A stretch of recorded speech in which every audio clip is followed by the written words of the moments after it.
This is some seriously creepy stuff. Have you guys heard about this new AI deep learning fake app? It's called FakeApp, and they're calling it DeepFake. Uh, a lot of what's going on right now, people are making kind of funny videos with Nicolas Cage and posting them online.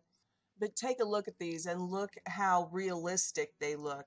And keep in mind, this isn't something that the CIA has. This is an app that anyone can download, and it can be used to replace faces in any video with anyone's face, with your face, with my face, anybody's face. All they need are multiple pictures of you from Facebook or YouTube, any place that your face has been on, and they put it into this program, this deep learning program, and this AI algorithm continues to work on it until it gets all of the expressions and all of the different angles into a streamlined sort of video. So the more images that you can input and the longer that you let the AI work on it, the better and more realistic the image becomes. But I mean, here's some examples. It looks very realistic. So realistic, in fact, that some sickos are already using it to replace people's faces, like this is Emma Watson, in adult, you know what I'm saying, in adult movies. And they're uploaded online and everything, and it's a big controversy right now. There's no way people can't tell the difference. They think that these people are starring in these adult movies. And so the stars are having to get attorneys, and they're taking down the videos and all of this. But it's this new technology, and it's only been out about a month. And there's already been like well over 100,000 people download it download the app.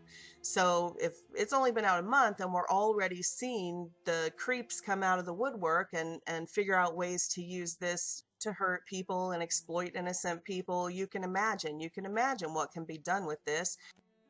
So like here's a video on it, deep fakes, the fake app tutorial that will go in and show you how the AI works and how all of this app works.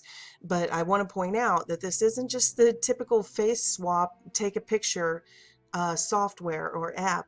This is moving video of people, and it is high definition. And the longer you let the program run through the images, the better it gets, the more realistic it gets.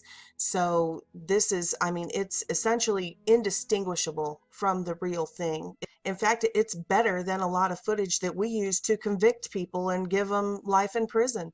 If you look at most of the surveillance videos of these crimes that are used in court, whether it's gas stations being robbed or whatever, they're always very pixelated. They're not good images. So these images that are being produced that aren't even real are far more convincing than the real thing in a lot of cases. So just imagine if somebody wanted to target you, just like we just saw the deep state pay to have that fake dossier made on President Trump. What if they paid, they've already got these people coming out trying to accuse him of these different sexual exploits and all of this. What if they use this technology? You can imagine how much further ahead they are, what they have in the CIA and the intelligence communities than this. But what if? How would we know? We live in a time where there is no way to know. They could show us right to our face here's the evidence that this happened, and it could be a false flag. There would be absolutely no way for us to tell. It would be one side saying, no, this is technology, this is he's been framed, or whatever. I mean, they could start wars with this type of thing. This is not something to take lightly.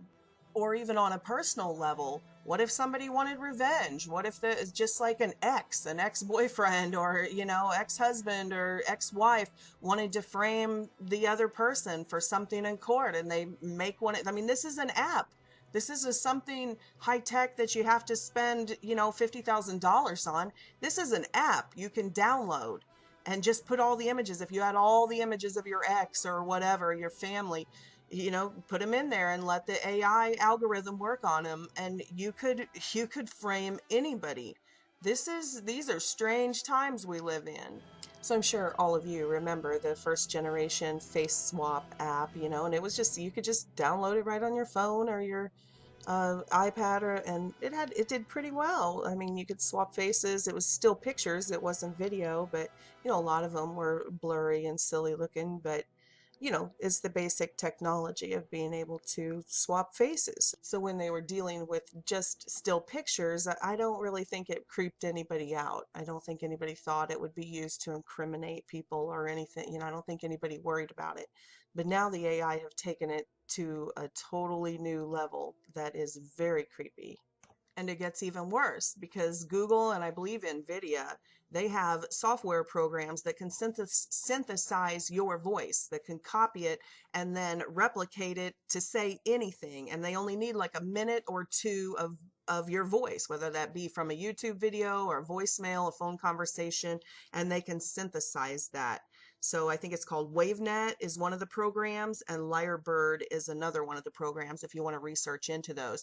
But it kind of predictive programming, that old movie from 1989, Tango and Cash, remember, had that one scene where they had him framed saying all of these horrible things, and he's like, that's computer generated, I didn't say that. And now we're living it. So 1,000 times a day, I hear in my comments all the time when I talk about these controversial things, people say, oh, well, I'll believe it when I see it. Well, what if you see it and you believed it and it wasn't true? How do you know? How do we know? How do we know what's reality and what's not reality? Oh, we saw Osama bin Laden say that he was responsible for the terrorist attack on the United States of America. Well, did we? Did we see him? I wasn't sitting in a room with him. What I saw was a video of him saying that. What if what if we've seen how complicit the media was, the mainstream media was, in this new memo that just came out that was declassified, that they took this fake dossier and they put it out. So what if, look how obsessed Jimmy Kimmel and the Washington Post and The View and all these liberal media outlets are just obsessed with this Stormy Daniels thing. How would we know? How would we know if it was the next time it's not a fake dossier, but it's a fake video of Donald Trump, and Stormy Daniels, or doing anything, Kim Jong-un, who knows? But I think that's the point. How do we discern reality when we live in an age where this sort of technology exists? People say, well, oh my goodness, what if it falls into the wrong hands? Well, you should know it's already in the wrong hands by now. If it's an app that you can download yourself onto your devices, you can imagine that this is already in the wrong hands, and may exactly be why, people like this Stormy Daniels have been chosen to come forth, to come forward and start a narrative like this. We don't know, we're just now uncovering how the extent they went to pay somebody to make a fake dossier. So we don't know what's up their sleeve, but all I'm saying is just because you see it doesn't mean you should believe it, not in this day and age. And there's so many other ways for them to manipulate these videos almost in real time, not just putting people in them, not just putting your voice in them, but taking things out of them. There's software that can remove images from pictures almost in real time. Well, it's like within 40 milliseconds. So it's so fast that your eye doesn't catch it. So while you're watching it in real time, these objects are gone. See how fast he can watch this. See, gone. So anyway, we don't know anymore. All of these video evidences and all of these videos of, oh, this is how this happened and this is how that happened, and here we have the live video to prove it. We don't know if objects have been removed, if evidence has been removed, or if it's been added, or it's just, I don't know how anybody could discern truth from fiction in this era, outside, of course, of having the Holy Spirit.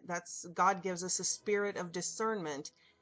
So in your soul, you can feel it like a conscience, like you have your conscience that reminds you right from wrong. And I know a lot of people don't have a moral compass these days, but the people who have the Holy Spirit have a conscience. So you don't have to be told what's right and what's wrong. Your spirit bears witness. And I'm telling you, my spirit bears witness. I'm getting bad vibes from all of this new technology. And this one here, this isn't even new. This footage that I'm showing you right now is from like 7 years ago. So this is old school stuff. You know, now they could do anything. But this was the type of technology they used in the movies to like erase the strings, you know, on Superman and stuff like that. Oh, which reminds me of the two most recent fakeries by NASA on the green screen. Is in this first one, you can clearly see the guy next to this guy doing the flip grab the string, grab the wire coming out of the guy's pocket. Take a look at this.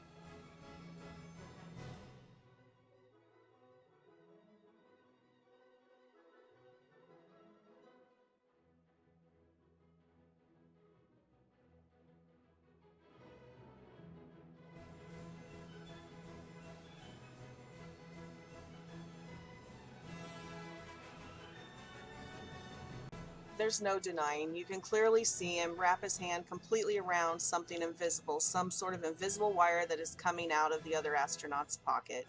Now, I don't know why they fake some, if not all of these. I'm going to leave that to your imagination, and down the road we'll get into that.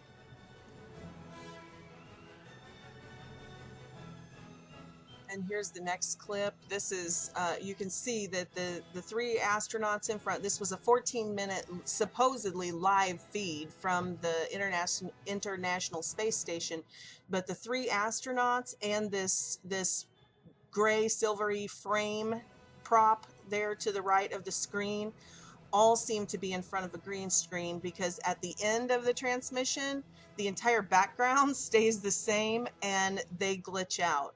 The people just in the front glitch out. So that's that. You can believe whatever you want, but my advice is don't believe everything you see. Not in this day and age. And I would say take it all to the Lord in prayer. If you want to understand what reality is, it's not at all what they taught you in the re-education camps, in public indoctrination, public education. It is not at all what they taught you there, and it is not at all what is broadcast to us on the boob tube. It is very different. Reality, this world that we live in, is actually very different from what we've been told that it is.